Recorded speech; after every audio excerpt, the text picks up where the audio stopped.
liftoff. Propulsion continues to be nominal. RTLS chamber pressure looks good. Doubling up. Roger roll, Atlantic. Water towers can fly! Yes! Tango Delta nominal. Flight downside, SCE off. Say again, SCE off. Yikes. You bet. Okay. We don't need any more of these.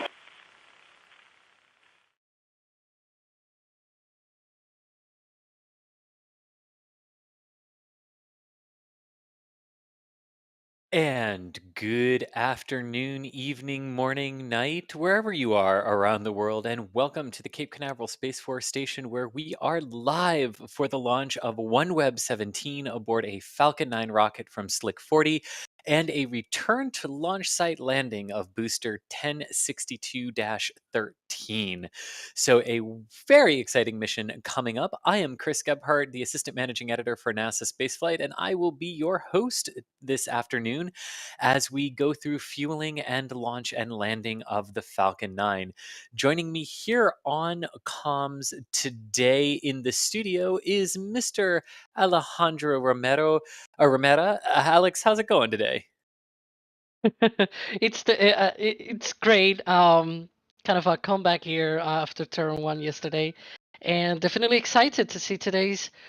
Mostly excited about the landing, to be honest, because it's a return to launch site landing. So yeah. I hear you on that one, definitely, Alex. And also joining us here on commentary today, out in the field, and I think it's safe to say he's nerding out like there's no tomorrow, is Mr. Ian Atkinson. Ian, how's it going out there in the field by a launch pad? Well, it might not be that bit of a stretch to say this might be the best day of my life, but it's doing pretty good out here, Chris. It's doing pretty good. How about you? It's really good, and I love that the visual avatar for you while you were saying that is you hugging the F1 rocket engine. So that's absolutely perfect. But I think we're definitely going to be asking you some how do you feel questions throughout the stream because oh yeah, first launch or first time this close to a launch? This is my third time ever at a launch. I've been at 2 Wallops launches. This is my first ever Florida launch from Florida. Nice. So I assume since you said Wallops, that also means your first time ever seeing a rocket come back to land with your own 2 eyes. Yes, absolutely. And I don't know how to feel about that, but I will know within about an hour to an hour and a half. And we're going to ask you a lot about that because that RTLS return to launch site landing of the Falcon 9 on tap here in about 37 minutes to the liftoff and then a few minutes more for the landing. And I see a bunch of 5x5s in the chat indicating that you can all hear us absolutely wonderfully. So go ahead and tag us at NASA Spaceflight in chat if you have any questions for us about Falcon 9, about the landing zones, about, hey, since ULA's building is in the background, ULA, maybe another methane rocket that's rolling out to the launch pad right now. Go ahead and tag us at NASA Spaceflight in chat. That lets me see it and put it into our overall question queue. And as some of those questions start coming in, the first thing I'm going to do is throw it over to you, Alex, for for an overview of what this mission is. But before you do that, I have actually neglected to mention 2 people. Need to mention Sawyer Rosenstein, who is in the field for us as well, and also Kevin Michael Reed, who is our operator and producer today, the person behind the scenes, pushing the buttons and pulling the levers and making the photons flow to you. So sorry, caught you off guard there, Kevin, with that, I know, but I realized I forgot to say thank you to the 2 of you who are out there in the field as well, and vital parts of the stream. So, Alex, with that, what are we? What is the overall mission here today? As we understand that they are go for propellant loading at this point, too, which should pick up here in just over a minute. But what's the mission that we're here for today? Yeah. So today, SpaceX is launching 40 OneWeb satellites into low Earth orbit. The target orbit is about 600 kilometers circular at 86.5 degrees of inclination. This is going to be their 16th launch of the year for SpaceX, the 15th for Falcon 9, because we had a Falcon Heavy. And the booster today, it's quite an interesting one, and not because it's breaking any records or anything, but because of a thing that happened on the previous flight. We might talk about that later. But today's booster is B1062. It's launching for a 13th time today, and it's basically the problem that I had on the previous flight was precisely that the center engine, the engine bay that it is contained in, it had a fire on it, and we might be able to explain that a little bit later. The booster, though, survived. The engine performance was not compromised in any way or form, and it landed successfully. It's back here on the launch pad less than a month later. So that's quite a remarkable thing for SpaceX teams to be able to do. And it will land back again, this time back on land. And it's actually going to be its first landing back on land, and it's going to be the first time it's doing a boost back burn after 13 flights. So that's going to be quite interesting. Apart from that, we're just waiting here for the call out of launch auto sequence, which I think it has already been given, and propellant load to be underway.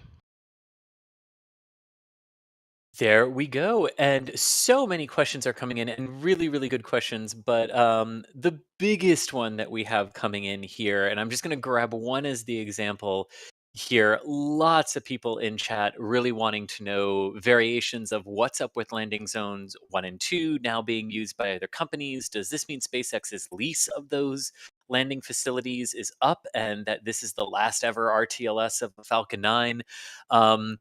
No. Let's back up and let's talk about that. So SpaceX's lease for Launch Complex 13, where landing zones 1 and 2 are, is not exclusive. So they knew from the get-go that if other companies wanted to use those facilities, they were up for grabs.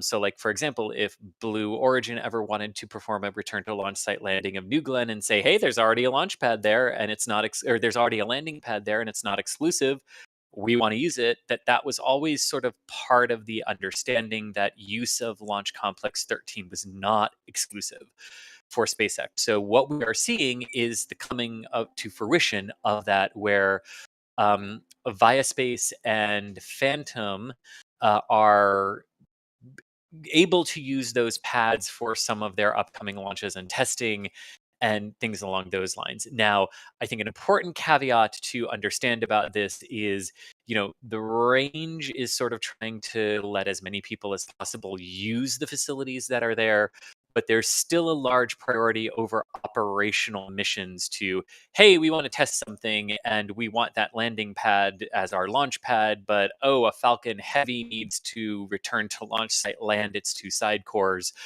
The Falcon Heavy is going to get priority over things like that. But pad sharing is very interesting, but there's usually in a pad share like a majority stakeholder who has like some more authority or say over it than the others. But that in this case could also be the Space Force. So it's a very good question, but no, it doesn't mean that SpaceX is losing the ability to return to launch site land the Falcon 9s or anything like that.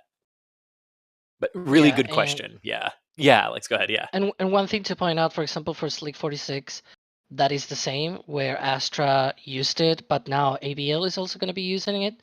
So right now, the only thing is that LC1 and LC2, the Launch Complex 13, where they are located, it was just going like it was just being used by SpaceX all the time, because there was no one else that was using it, right?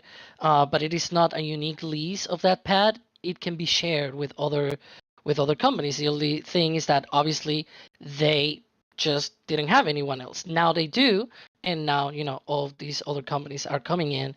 And to me, at least, the question is not whether Falcon 9 is going to be returned to it's going to be doing RTLS landings anymore or not. I think they're going to be doing that for sure.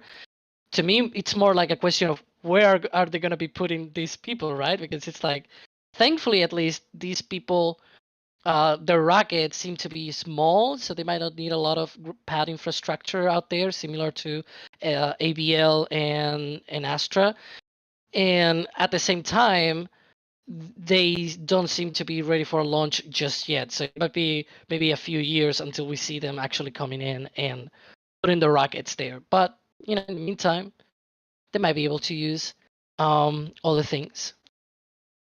Indeed, they can. And at 31 minutes on the T minus clock, fueling operations for Falcon 9 are underway at this point with densified liquid oxygen and chilled RP1 kerosene flowing into stage 1 and chilled RP1 kerosene flowing into stage 2 at this time. Lots of really good questions coming in. Let's just really quickly want to say thank you to Sir Yeti Travels for becoming a Red Team member, and also for We Will Rocket You for gifting one Red Team membership to somebody watching this stream. Thank you so much, folks. That really means a lot to us. Thank you so much for those. And thank you for the gifted Red Team membership as to letting someone have that opportunity to experience part of the membership program, and hopefully committing to it after that, which we really hope you do. And a reminder, if you love our senses of humor and you love gaming and you love that sense of community, our members, for our members Capcom level and above, get access to our Discord channel where you can interact with us and other like-minded space folks. So here's a good question from Musical Wolves, and I'm seeing this question quite a bit actually in the queue. Do the OneWeb satellites weigh more than the Starlinks, or why are there only 41 webs on this Falcon 9 rocket? And this is actually one of those odd cases, Alex, right, where it comes down to volume, not mass, right? Yeah, so these satellites are actually less massive than Starlink satellites. They carry 40 of them, but they're about a little bit under half of their mass. But they're larger. They are much larger than the Starlink satellites. The Starlink satellites were made to be basically fit as many as they can into the Falcon 9 fairing, flat packed and everything. And while the OneWeb satellites were more made to be launched on vehicle agnostic kind of payload, where you can launch it on a Soyuz, you can launch it on a GSLV Mark III, just like ISRO did a few months ago, and also here on Falcon 9. So you can launch it on multiple rockets and not just a single one. And that means that obviously, while there are 40 of them and they occupy all the fairing, it's still about maybe 6 tons in mass. It's not really a huge amount of payload. And so the booster can just basically go back to land instead of a drone ship. And Jim saying, good luck, Falcon 9. Stick this RTLS. I think we can all agree on that. And JD Brown has another question sort of about the configuration of the satellites here, Alex, asking, why are the OneWeb satellites cylindrical in configuration while the Starlinks are different types of configurations?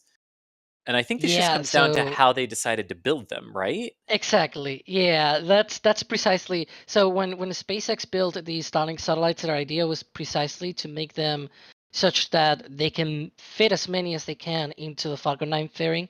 Because unlike OneWeb, it's true that they're launching a lot of satellites, a lot of OneWeb satellites, but it's in the order of maybe a few hundred. It's something along the lines of like 600 and something. I don't know the exact number. I do for Starlink. It's 4,408 Starlink satellites. I've There you wanted go. to, yeah, because I've written a lot about Starlink lately, so I know that number pretty well.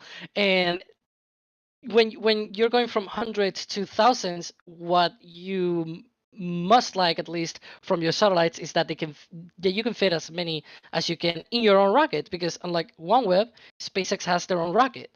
And that's something that we are also going to see when they go to the full size Starlink V2. We saw Starlink V2 Mini being launched on Falcon 9 as well a few weeks ago. But once they go to the full size, it's going to be launching on Starship. Why don't they launch the smaller ones, right? Because you could think, well, they could launch the smaller ones, launch more of them on Starship, but then you wouldn't use the full size of the Starship payload bay, which is Right. about 8 meters in diameter. So that's sort of the same thinking here, where OneWeb, it didn't matter as much, and for them it was probably more of a, we need to make them so that it is vehicle agnostic and be able to launch it on different vehicles. And in the case of a Starlink, it's just that SpaceX is the one that holds the rocket, and it makes more sense to make the satellite for the rocket in their case. There we go. And Ian, a question here for you coming in from Ryan, who's asking, what is an RTLS? And then James is sort of Nice. following that up by asking, why do some missions RTLS and some don't? Oh, those are actually two very great questions there, Chris. So, first off, RTLS is an acronym, Return to Launch Site. It actually, I believe, Chris, you might actually know the answer to this. I believe it originated back in the shuttle era as an abort mode. That's where the terminology came from. But yeah, that's where Falcon 9's first stage booster, instead of going downrange and landing on the drone ship, will instead turn itself around, ignite 3 engines to boost itself back to Cape Canaveral, and land at either landing zone 1 or 2. Now, some missions do it and some don't. The big determining factor is what orbit is it going to and how heavy is the payload. Now, obviously, the heavier the payload, the more of the propellant you're going to need to get the payload up into space. The landing is only a secondary objective. So if you have a heavier payload or if you're going to a higher orbit, that'll likely mean that you need to either do a downrange landing or expend your first stage altogether. Now, because these OneWeb satellites, when compared to things like Starlink, are relatively light, and because they're only going to a low Earth orbit, there is enough mass reserves left in Falcon 9 to let the first stage come back and land at land. And that's a bit advantageous because you don't need to wait the few days for the Falcon 9 to come back on the drone ship. You just drive right out there a few hours after launch, bring it down, and boom, you take it right to your refurbishment hangar. So RTLS is a bit advantageous, but it really depends on what exactly your mission is intending to do. And the final part of James's question, Ian, is does inclination play a role in the ability to RTLS or not? Yes, and that actually brought up a very good memory because the mass of the payload isn't necessarily a deciding factor. The inclination is a big factor as well. Now, if you're launching to a polar orbit from the Cape or a sun-synchronous orbit, you're going to need to head to the south. And because you're kind of fighting against the Earth's rotation, you need to burn a little bit more propellant. So it becomes a little tougher to RTLS on those missions. But one that really comes to mind was the XP mission, which was an X-ray telescope that NASA launched, an extremely light payload, only around 300 kilograms, which is cakework for Falcon 9. But the thing was, it needed to be inserted into a 0-degree inclined orbit. And because of that, Falcon 9 had to do another burn with the second stage to completely change its inclination from 28 degrees to 0 degrees. And because of that, they could not do an RTLS on that mission. So yes, inclination can absolutely play a role into whether or not you do an RTLS or a drone ship landing. There you go. And And a really one thing that I actually wanted to sort of like thread between what we saw the other day with H3 and today's mission, because today's mission is not going to sun-synchronous orbit like H3 was going to, but today's mission is going to be very close, just 10 degrees of inclination difference there. And we will see Falcon 9 doing a dogleg, but it will not be at all like what we saw with H3, because H3 went straight east and then it had to turn. This is going to be a much smoother change all the way to that inclination 86.5 degrees. And it's going to be going downrange to, using the South Polar Corridor. And now Jack, if he's watching, is going to be like, South Polar Corridor. But yeah, it's going to be much more smooth. Alrighty, and also along the lines for this, a good question coming in here is for this particular booster for B1062, how long did it take to turn this around from its last mission? Yeah, so this is currently the current status is this one. B1062 is holding 2 of the top 5 positions on turnaround records. The first position, which happened between Axiom 1 and Starlink Group 416, and then Starlink Group 425 and Starlink Group 427 holding the third position. But now, after this mission, it's going to take that third position from itself. And so it's going to be the first, third, and fourth. And Kevin, if we can pass to the other one real quick. There we go. And it's going to be 25 days on that one. It's going to be taking that third position. You can see all of these 5 top booster turnarounds basically are under 1 month. And the incredible thing for this booster is what I kind of previewed before, that on the previous flight, on that Starlink Group 5-4 mission, the booster had a fire on the center engine bay. And what NASA had said, and both the SpaceX and NASA said during the Crew 6 mission preview conference, was that they had been investigating that. They had been looking into that. Apparently, it had what appeared to be a leak of oxygen into that bay, and combined with perhaps some of debris from the protection boot that surrounds the center engine, that appeared to be sort of the cause of that fire. Fortunately, they were able to isolate that from happening on other boosters. And to me at least, the remarkable thing here is that they were able to solve that. They were able to refurbish this booster, and it's still top 3 on the list of fastest turnaround times, which it's amazing. And it's Pretty good, the right? 13th launch. It's like it's the 13th launch. It's launched so many times, and it's still being able to be, turn around this quick.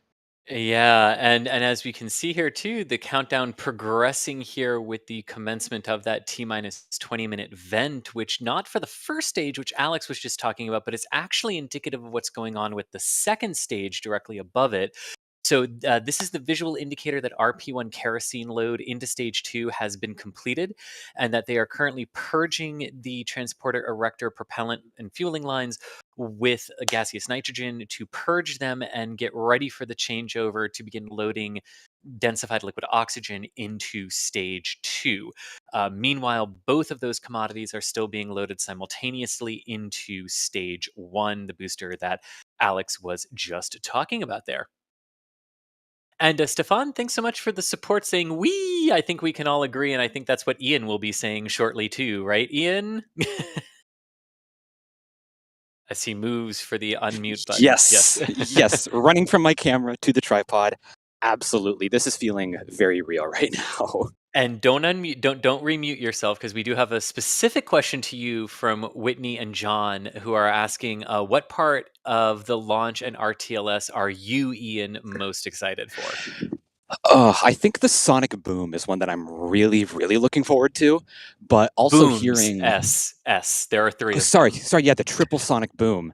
I'm excited for that. I'm excited for the launch audio. I've heard Antares twice before, and I want to see how Falcon 9 compares to that. And I see Sawyer laughing over here, and Thomas laughing.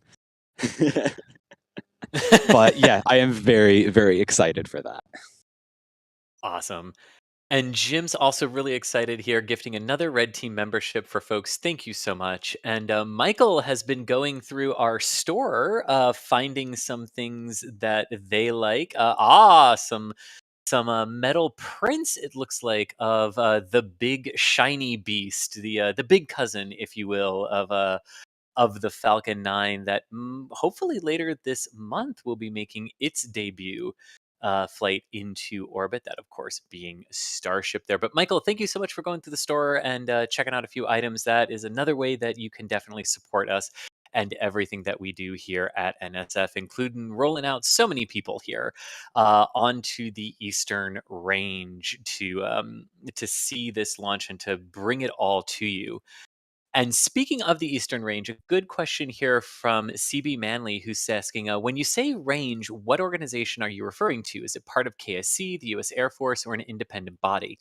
And this is a really good question. So when we say range in relation to a Florida launch, we are very specifically talking about the Eastern Range, or the 45th Space Wing of the US Space Force. And they are the governmental controlling agency of everything across the Cape Canaveral Space Force Station and the Kennedy Space Center. When we talk about the range for Wallops, that is a NASA independent range that only controls the Wallops Flight Facility, very similar to Kodiak Island in Alaska as well. The Vandenberg Range is the 30th Space Wing of the U.S. Space Force, the sister organization to the 45th in Florida. And then SpaceX themselves, the independent body, is the range at Starbase and Boca Chica. So it depends where you are, whether it's individual, government, or private. But those are sort of the larger scale US sites. And then, of course, the suborbital launch sites have their own controlling authority, either through the FAA or through the independent organizations themselves. Great questions here too. And Alex, here's a good question too for you. Seeing a few people asking, when is Terran 1's next potential launch day after its attempts yesterday scrubbed? Yes, so they need a few days for basically conditioning their supply of liquid natural gas that contains the majority of the methane that they're using, and the launch is now scheduled for this Saturday, same window of 1 p.m. Eastern to 4 p.m. Eastern. Um, it's still gonna be Eastern Standard Time on Saturday. But if it were to delay after that, remember it's gonna be Eastern Daylight Time after that Right. day. Oh So God, the time change. yep, and it's Oh, not gonna that be at the same useless time as thing we do here. to ourselves twice a year. Yeah. Yeah, to me, the most inconvenient thing of that is that it changes the different days than here in Europe.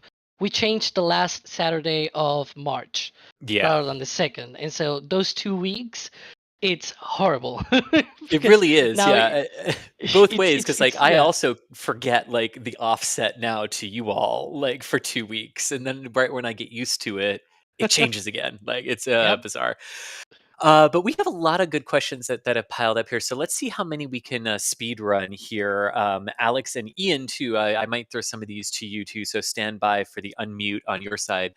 But a really good question that we are getting here is that ULA right next door is rolling the Vulcan rocket out to Slick 41, only 1.5 miles away from Pad 40, where the Falcon 9 is about to lift off. Isn't that a little close to be rolling out a brand new rocket while another one is getting ready to light its engines and ascend? And this is a good question for not for retail, but a lot of people are asking it in chat. And the actual answer to this is no. So each individual rocket has what's known as its blast danger area, which is basically the footprint on the ground where if a failure either on the pad or early in the ascent were to occur, where would the debris actually fall? And as long as your launch pad is outside of that area, you can continue nominal operations. And the Atlas and Falcon 9 pads are far enough away where they usually do not conflict with one another when they are lifting off, unless the trajectory of the liftoff is such that it does end up encompassing some of those pads. But for the southerly trajectory that this rocket will take, and ULA's pad being north of it, ULA can continue operations unhindered while the Falcon 9 is fueling and lifting off from 40. But really great question there. And yes, Vulcan is rolling out. So another methane rocket is taking its launch pad at the Kennedy Space, or at the, Slick 41 is technically the Kennedy Space Center, but least long term to the Cape Canaveral Space Force Station side. So I was still technically correct. I'm giving myself that one. Anyway, another good question here from Sean saying, I'm in Orlando. Is this going to be visible from Orlando? Yes, as long as there are no clouds. Yes, this is very clearly going to be visible from Orlando.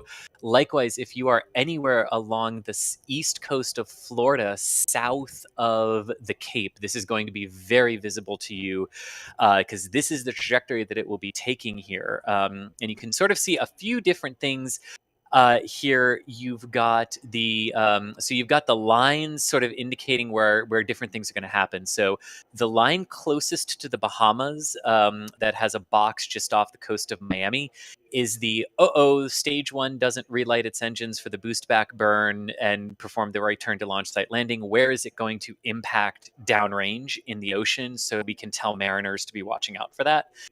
The second drop box, slightly south of there and hooking more to the west, is the payload fairing drop zone and recovery zone. And then the final line out to the west is where Falcon 9 will actually dogleg its trajectory to. So that first line for the booster drop zone is where the trajectory is at stage separation. And then you can see how much stage 2 has to dogleg itself to get into the correct orbit there. And you can also see that it's during that dogleg when the payload fairings pop off. And that's why they're not aligned with the final flight trajectory as well. Really great questions here today, folks. Really loving it. Now, Ian, here's one I want to throw to you since it's one you're going to experience today. Why 3 sonic booms?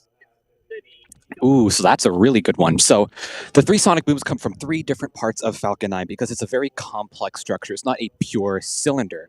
Now, I believe the first sonic boom comes from the base of the vehicle, from around the engines. Another sonic boom comes around the grid fins, and I believe the third sonic boom comes from the landing legs. Indeed. Yes, so we have three sonic booms. Now, to the untrained ear, it may just sound like one big sonic boom, but if you listen very close, you might hear a bump-a-dum. And that is the triple sonic boom of Falcon 9. So it's a complex vehicle that's different shock waves interacting with the air and producing those sonic booms. There we go. And here's a really good question for you, Alex. Trevor is asking, when does the Merlin vacuum engine begin its chill down? Is it before T0 or during the flight? Yeah, so the primary chill down process begins during flight. Basically, that is at about 1.5 minutes into flight. Depends on the mission though. For Falcon Heavy, since it burns later into the flight, it is usually like 2.5 minutes into flight. Mostly because of that center core firing for longer, and the staging occurs later on. But overall, it's mainly during flight.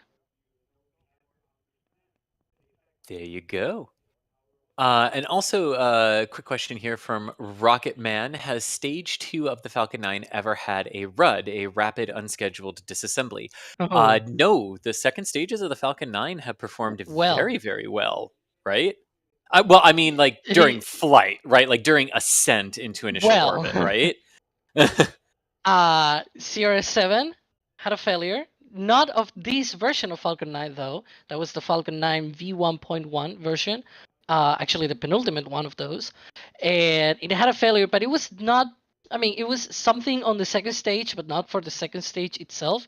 It was a failed strut on a COPV, and then the COPV basically flew off into the tank and hit it, and it disintegrated as it went up into, well, as it tried to go up into orbit.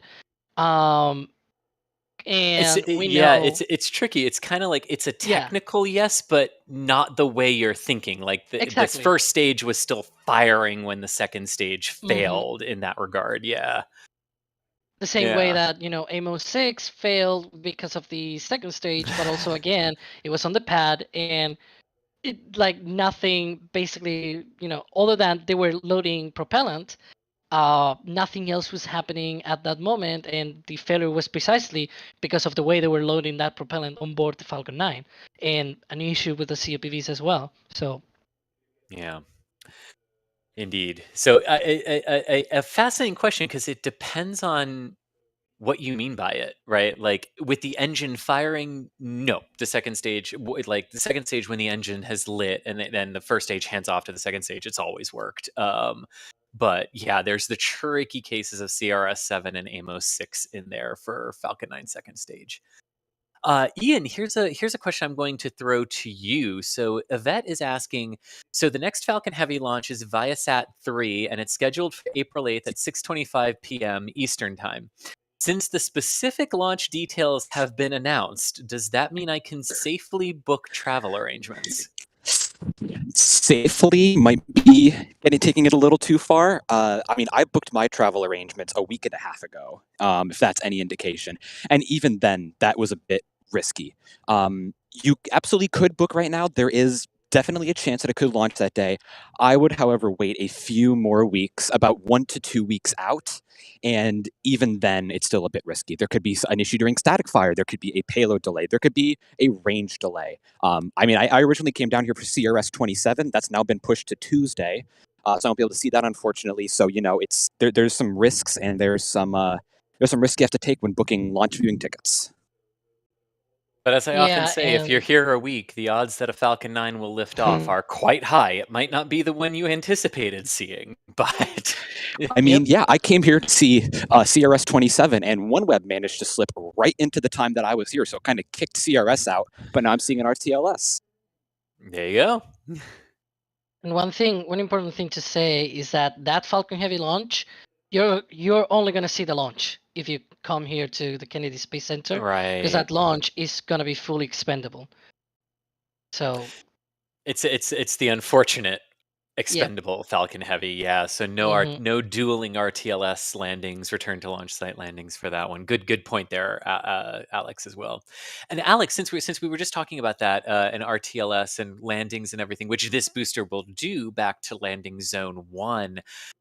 Mike is asking, does SpaceX ever use landing zone 2 for non-Falcon Heavy return to launch site missions?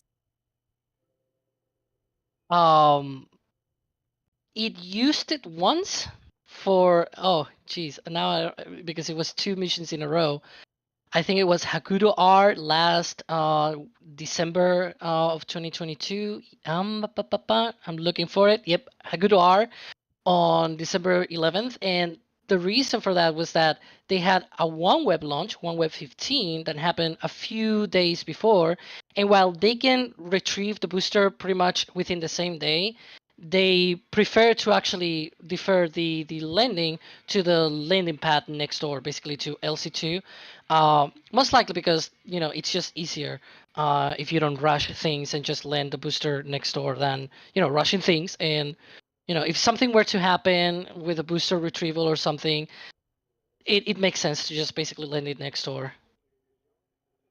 And speaking of landing next door, if you want to get into the spirit of Falcon 9 coming back to land, we do have some awesome merchandise around that theme as well, developed by the ever wonderful Pauline. And what I really love about this design of hers is that she built in the entry burn firewall, like fighting fire with fire as Falcon 9 boosters come back in.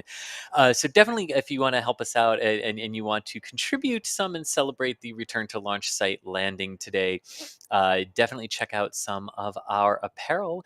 And while you're over there, check out the rest of the shop too, because there's some awesome stuff regarding Starship and metal prints and just a whole bunch of rockets and the overall family of vehicles that we cover here at NSF.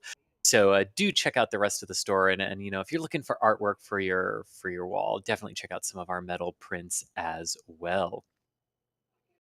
And with 4 minutes to go now in our countdown, thank you to Multi Space Industries for gifting one Red Team membership to somebody in our somebody in our chat here, and uh, and also thank you to Jeffrey for taking a look through the store and purchasing some stuff too, and writing along with a message asking what's the difference between liquid natural gas and methane.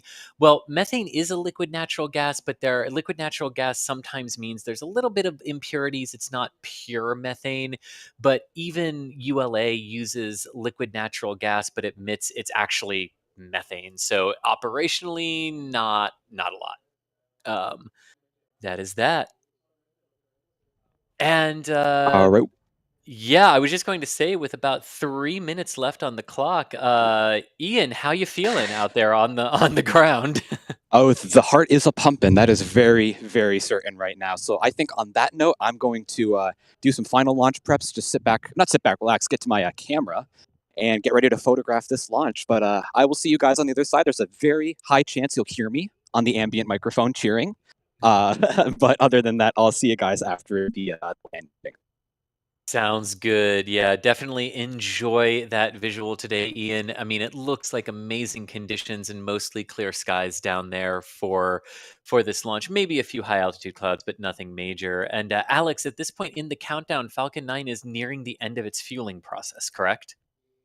Yes, so the booster is now fully loaded with propellants. Now they're wrapping up LOX load onto the second stage. And we're going to see at about T-1 minute the transition from the onboard computers to basically from the ground computers to the onboard computers on the Falcon 9. That is called the startup sequence. And after that, we should hear we should see the launch director give the go for launch. And we'll see what happens. It And seems Alex, like definitely everything is going for launch. And really quickly, while we've got this view, is that the base of the new crew tower that I see there Yeah. to the right of Falcon 9 there? That is correct. That is the base of the new crew access tower for SLC-40. And this The tower, foundations for it.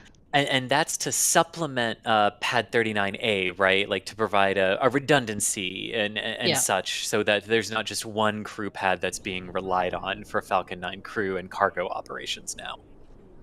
Hmm. There we go. And what I love about this is you can see the frosty parts of the booster there and the sooty parts, but with just over a minute to go, you can see the final vent there, purging the transporter erector lines, getting them ready for liftoff. And we'll see the transporter erector has already pulled back to its pre-liftoff position and will throw itself back to a 45-degree angle at liftoff. Now coming up on a minute, Falcon 9 is now in startup, meaning that its onboard computers have taken control of the countdown and the vehicle's performance and systems. The tanks are also being pressurized to flight levels at this point, and we have a go for launch from the launch director at this point as well, with just over 30 seconds remaining on the clock. Remember to listen for the ambient audio, not just for the rumble and the roar of the Falcon 9 as it heads out on its southerly polar trajectory, but also listen for Ian's screams because we know he's going to be screaming. And let's live and share his excitement with him. With 15 seconds here to go on the clock, energy and heart rates are building.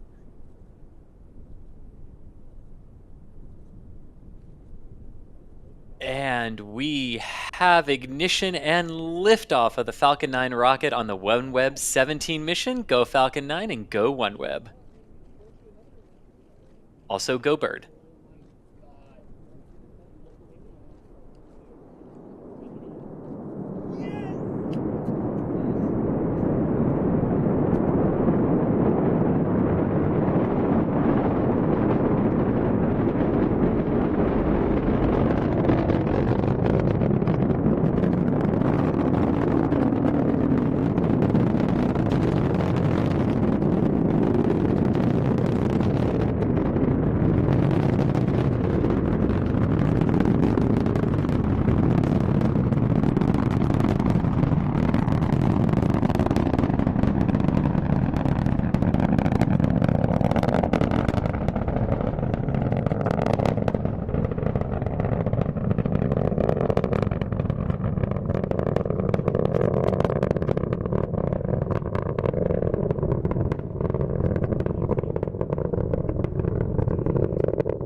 And you can just hear the crackling and the roar of Falcon 9's 9 Merlin 1D engines. Now a minute and 22 seconds into the flight, Falcon 9 about 13 kilometers in altitude, now continuing to climb, arcing down to the south between Florida and the Bahamas on its trajectory.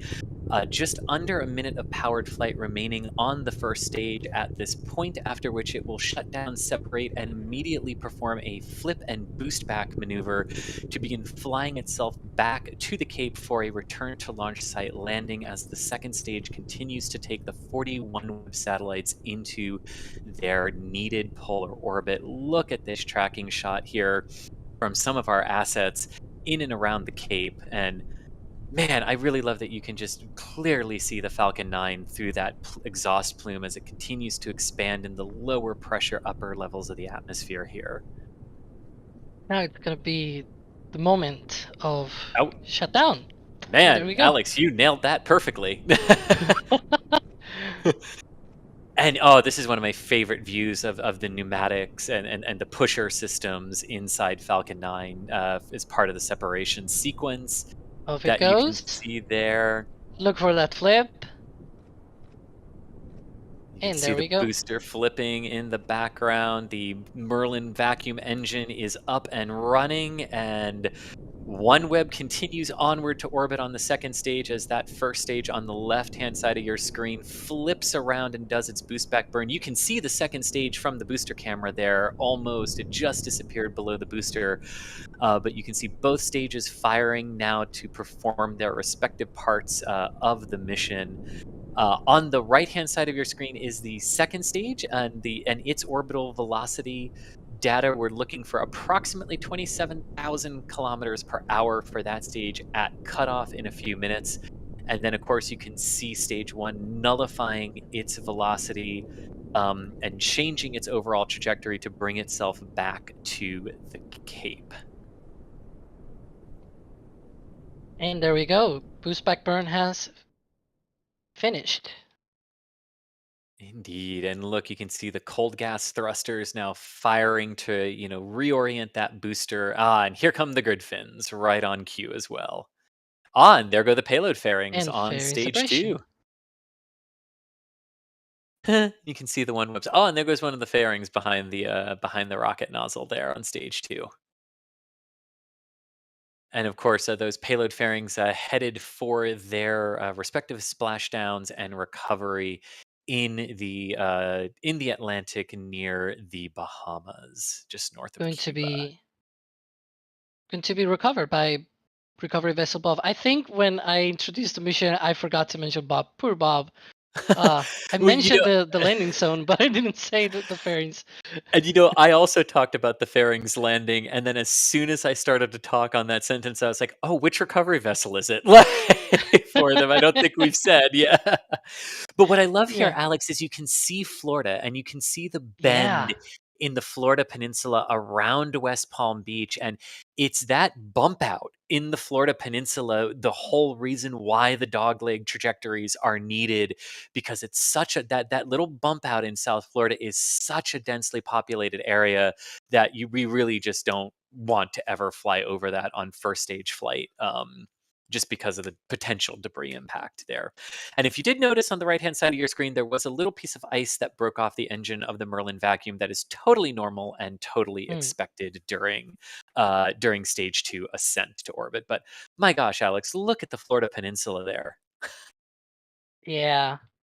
Those pieces of ice is usually basically part of the liquid oxygen bleed line that is nearby, and some of that solidifies into solid oxygen and drops off into that little piece of the engine. That is actually the recirculation of the gas generator exhaust. And you can now see Cape Canaveral coming into Mhm. view under the right-hand grid fin there. Yeah, and the Cape Bites are actually, it is now almost directly over the landing zone now. And you can see its altitude dropping rapidly. We are almost ready for the entry burn here in just a few seconds. This was actually the first boost back burn that it did, this booster. And Yeah, now it's going to be doing its 13th entry burn, I guess, because all boosters do one. true. It always has to do an entry burn. That's true.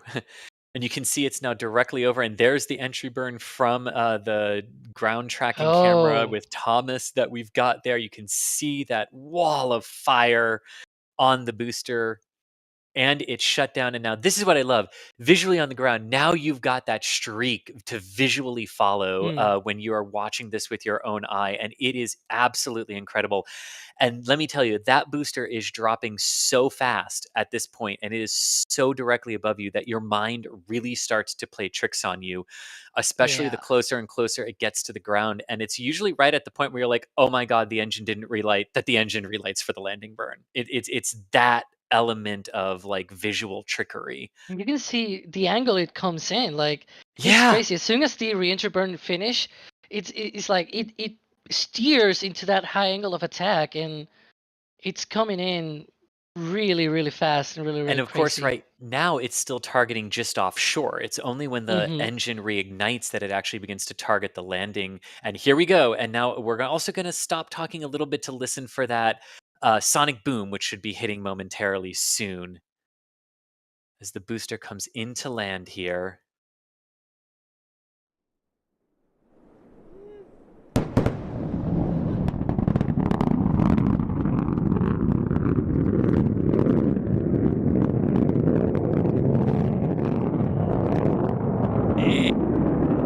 Falcon 9 easing to the ground on landing zone 1 with Terran 1 making a cameo appearance just to the right of it there on its launch pad. But look at that. The booster back on the ground, leveling up so it gets a dash 14 now, right, Alex?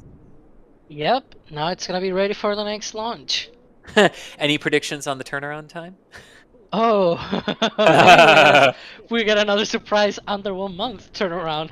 Who knows? True, but the second stage is still firing and taking the main satellites into orbit here, almost ready for stage engine cutoff 1 on this mission,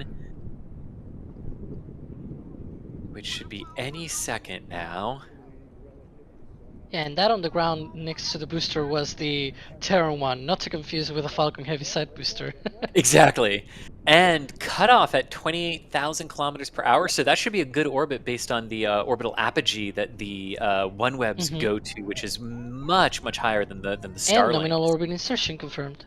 Perfection. So we could definitely see that. But Alex, I noticed on their webcast they said SECO 1. What does SECO 1 mean and what does that imply? Yes, so what that means, it's going to be another burn of the Merlin vacuum engine.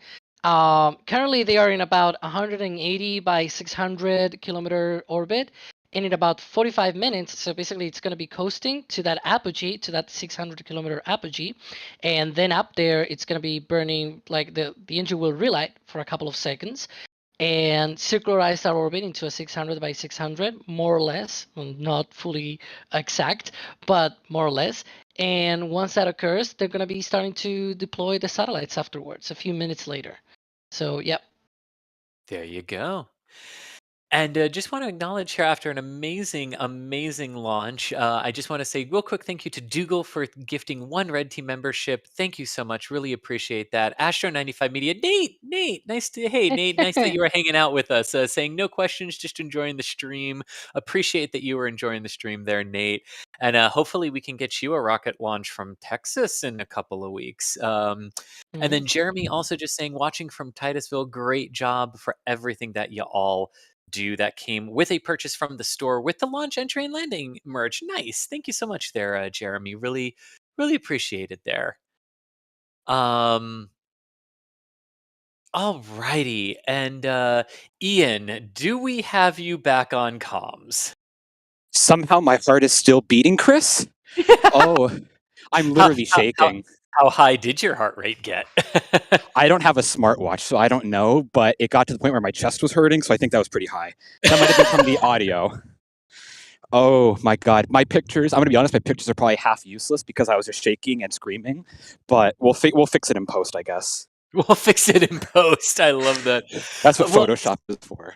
So, Ian, one way that I have always described a return to launch site land when you are there on the Cape, right, very, very close, is that it looks like it is descending right at you. Your brain starts to play tricks on you, and then it's usually right about the moment you begin to panic, thinking the engine hasn't relit for the landing burn, that it lights for the landing burn. How is it for you? Yes, so thankfully I had Thomas and Sawyer here letting me know exactly what's going to happen when and where. So I knew the entry burn would be almost right overhead. It was, all the engines were just so bright. It was so bright. That was my one big takeaway. And you're right, it did seem like it was getting very, very close to the ground. It was getting big in my camera viewfinder. It was tremendous. It just, my brain still doesn't even process what I just saw. It feels like a normal, whatever today is, afternoon. There you go. So, well, then Falcon 9 has done its job. Ian can't remember what day it is, so Falcon 9 did its job. Yeah, absolutely. Yeah. Well, I mean, amazing. I'm really glad that you got to experience that as well. And I love too how it managed to lift off with one new methane rocket, Vulcan, behind it, and managed to land with Terran 1, another new methane rocket, in front of it. That, like, tricky Space Force in planning that one, right? For our viewing. But here's a really good, Alex, I think this is a really good question to sort of wrap up our overall launch commentary on, because it is a really good question coming in from Randomos saying, isn't OneWeb Russian? So how in the world are SpaceX launching them? No, so OneWeb is not Russian. They used to launch on Russian rockets on Soyuz, but they are not Russian. They are basically, I think it's like a venture thing between UK company, and because it was bought by a UK company and the government of something like that. It's a huge thing there that happened, soap opera, as I usually call these things, Yes. like a drama kind of thing here, where OneWeb went bankrupt, and then some UK company came in and were like, "Hey, we're gonna give you money to keep you afloat," so to speak. And actually, the place that the OneWeb satellites are produced, it's in the US, and guess where? On Cape Canaveral at KSC, precisely next door from here. So Right. They're basically, actually literally next right door. across the street. Yeah, Yeah, they're literally right across the street from the visitor center in Blue exactly. Origin. Yeah, is where they are W- built. But yeah, because that can be confusing since they launched on Russian Soyuz rockets. But it's also worth mhm, noting too that while the rockets themselves were the Soyuz rockets, the launch contracts were actually flowing through Arianespace at that point, and were mhm, actually to them, and they exactly. just contract with another company to get the Soyuz as part of their medium launch market. That, of course, ended with the Russian invasion of Ukraine, which is why OneWeb had to switch to Falcon 9s and oh my gosh, why am I blanking on the other one? The Indian rocket. Oh my gosh, Alex, help The me out. GSLV Mark III. Yes, thank you, thank you. There you go. Yes, It yes, the changed Indian rocket. names, but Yes. I don't remember the new name. Thank you. So let's Yes, call 'cause it from the old one. wow, when you just, like, totally lose that when bad things happen, a good sentence is halfway through. Uh, that's what that was. That's basically what that was. But a final question here from Sin asking, "How's the team's day going?" I know my day is going pretty well. I think I can speak for Ian that his day is going very well as well, there. But I do know that they are on a time crunch there with the 45th and will need to be not evacuating, but leaving this viewing area.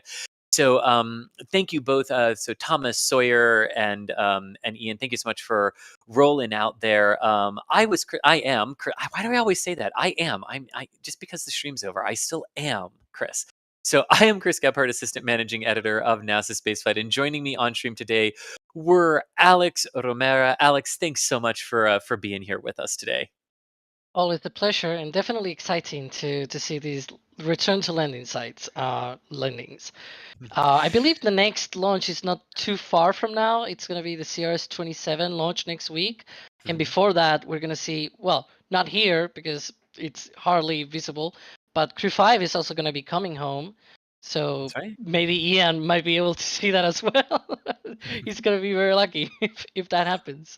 Hopefully, yeah. Crew 5 set to come home over the weekend, and then CRS-27 set to launch early next week. And if you are planning to be here for the CRS-27 launch from 39A, anywhere in Titusville is a really great place to be for the CRS-27, given that that is a night launch.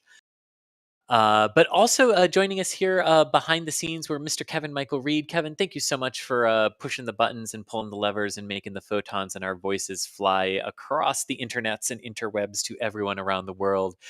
And then also in the field, it was Mr. Ian Atkinson, who we had on comms witnessing his first launch from the Cape and first ever return to launch site.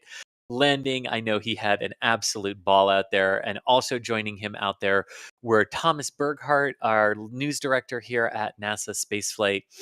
And also out there in the field for some photography work was Mr. Sawyer Rosenstein. So thank you all so much for joining us. Again, I'm Chris Gebhardt for NASA Spaceflight, and we will see you all later. Live long and prosper, everyone.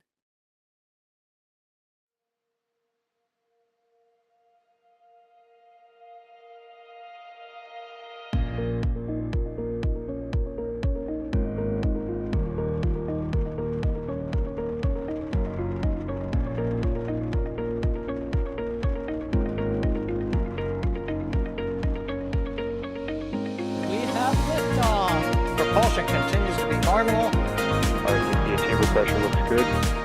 Doubling up. Roger, roll, Atlantic. Water towers, fly! Yes! Tango Delta nominal. Flight downside SCE off. Say again, SCE off. Yikes. You bet. Concur. We don't need any more of these.